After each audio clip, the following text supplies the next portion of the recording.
The Journey, a Changing Southampton. What was Indenture?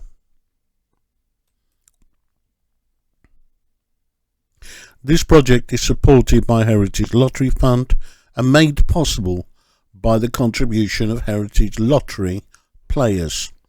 The project's been initiated by Unity 101 Community Radio in Southampton. What is Indenture?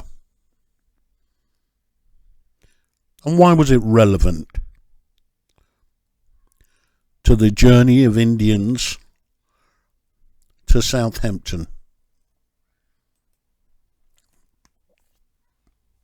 Historically, indentured servitude is a form of labour in which a person is contracted to work without salary for a specific number of years. The contract, called an indenture, may be entered voluntarily for eventual compensation or debt repayment, or it may be imposed as a judicial punishment.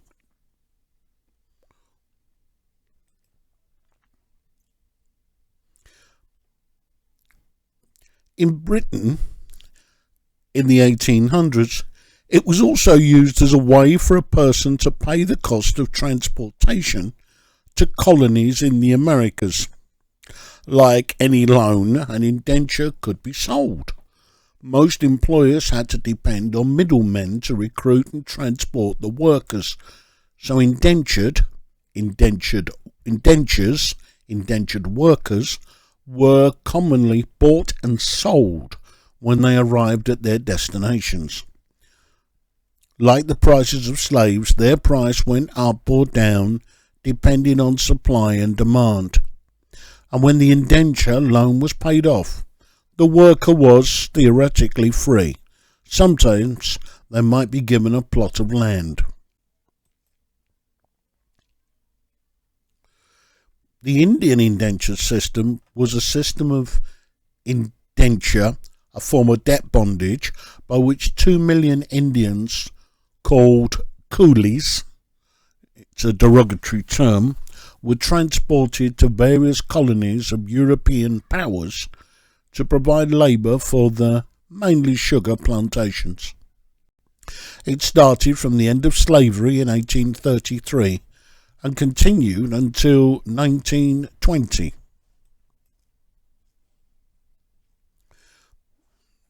But the people who were indentured, even though they entered into a contract willingly in most cases, were often ignorant of the places they agreed to go to or the challenges they were going to face.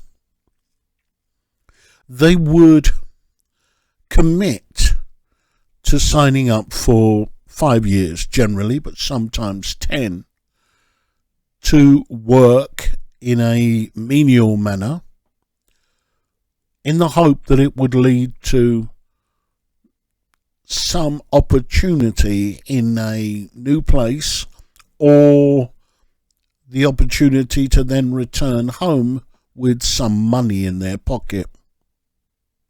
We mentioned the term coolie. It's of disputed origins. Some believe it derives from an Aboriginal tribe in the Gujarat region of India, and others believe it comes from a Tamil word, kuli, meaning payment for occasional menial work. That definition is the Oxford English Dictionary. The labourers who signed up, labourers, were mostly young, active, able-bodied people used to demanding labour, and they were generally men.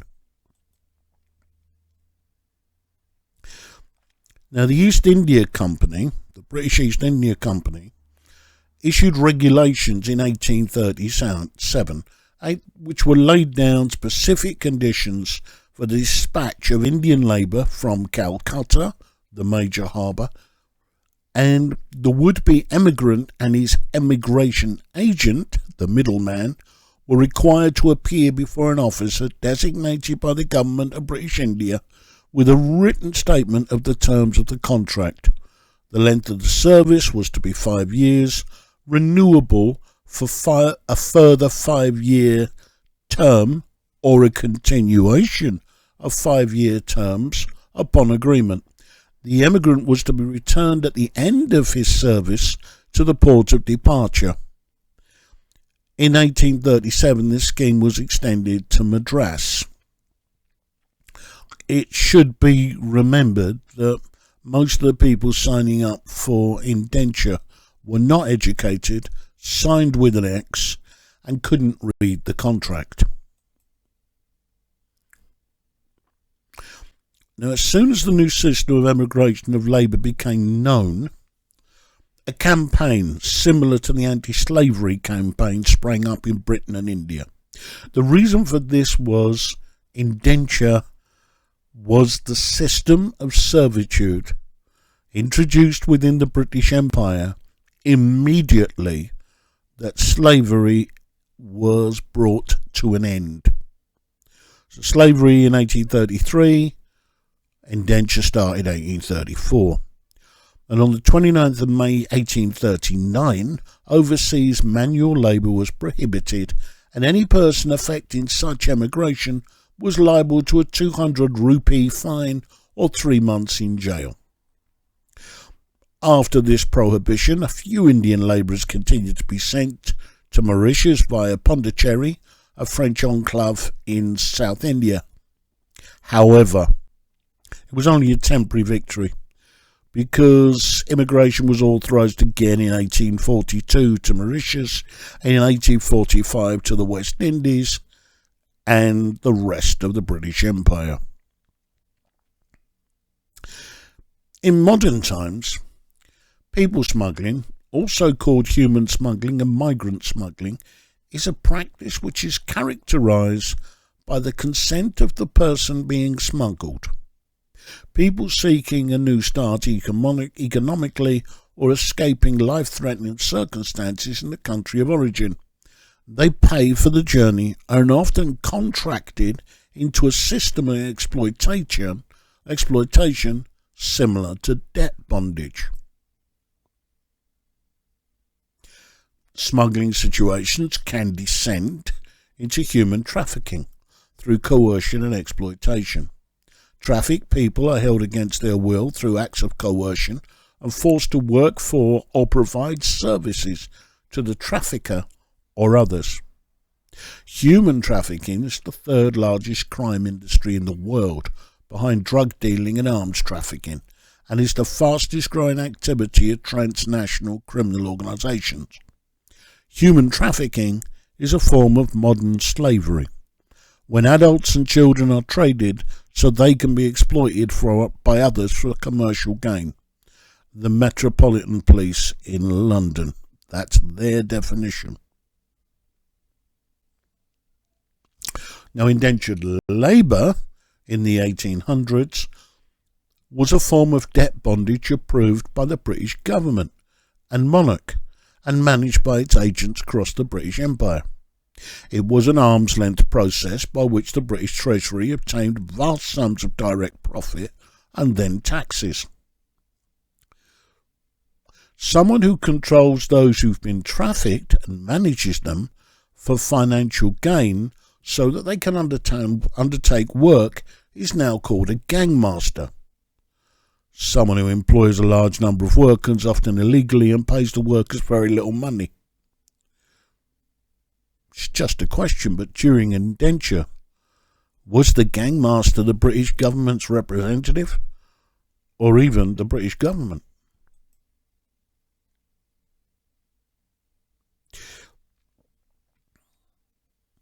Indians were, people from the Indian subcontinent were the primary source of indentured labour pre-partition, which was sent around the Commonwealth, the former British Empire. And the figures that we have for that are as follows. And remember, these are not exact. British Mauritius, 453,000.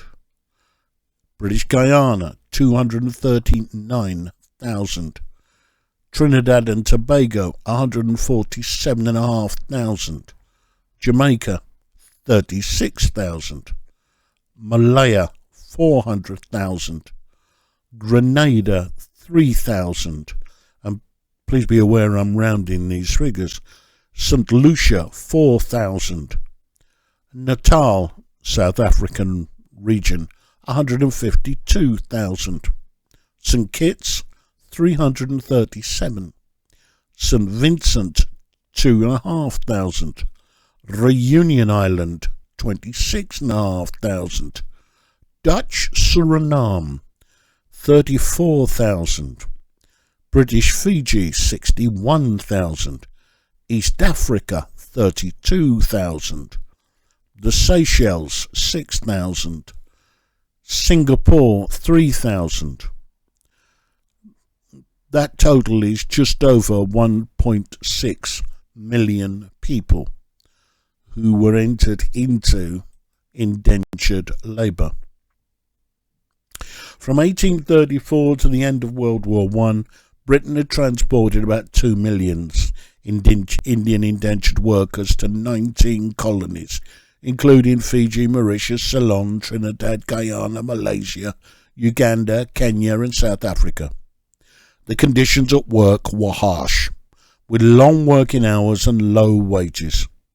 Given the weak physical condition of the labourers after the long voyage, this took its toll. Available records indicate the annual mortality rate for Jamaica in 1837 of indentured labour was 12%, and little changed over the years, as 30 years later the same figure was common for Mauritius.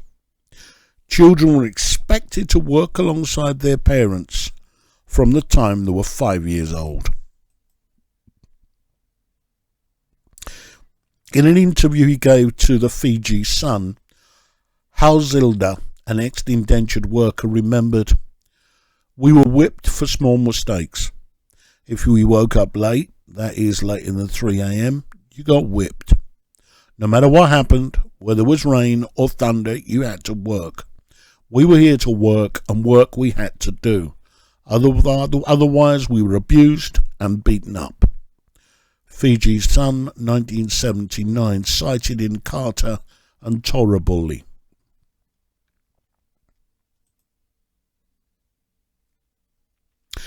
The last indentured labourers went to the West Indies in 1916. Repatriation continued for many years after the time limit. The last ship carrying returning emigrants who had been promised they would have a free journey home at the end of their indenture left the West Indies for India in 1954, according to the British National Archives.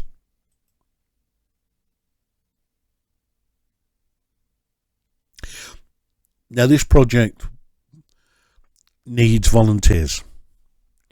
And if you want to help with the Journey project, please become a volunteer. Obviously, it's easier if you live in or near Southampton or Hampshire, but we can be creative. And there are a range of tasks which we will help to teach you. Also, if you or your family moved from the Indian subcontinent directly or via Kenya, Uganda, South Africa, contact us if you want to tell us and share your story. To contact us, it's thejourney@unity101.org. Let me repeat that email. thejourney@unity101.org.